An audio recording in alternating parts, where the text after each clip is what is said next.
Ano? Pagod ka na sa kakatrabaho? Alam mo, ipagpasalamat mo yan. Alam mo bakit?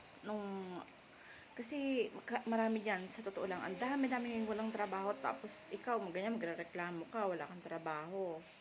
Alam mo, sa totoo lang, nung nagkatrabaho ka, parang, gumanda ka, nag-low ka. Oo. Tumangkad ka. Nakakatangkad din pala yun, pag nagkakaroon ka ng trabaho, no? Hindi sa halata sa'yo nai-stress ka, napapagod ka. Hindi, normal lang naman yun. Magpahinga ka lang. Kasi, huwag na natin gayahin yung iba na nagko-quit sa trabaho, tapos ngayon, maghahanap-hanap ng trabaho. Ang hirap-hirap kaya maghanap ngayon. Ayan, tingnan mo, nag-low ka, parang gumanda ka ngayon, tumangkad ka. Kita mo naman, di ba? May ano ka ba dyan? 500. Bayaran ko na lang sa katapusan. Ha? 500 lang, 500 lang. Meron ba? Sa katapusan na ha.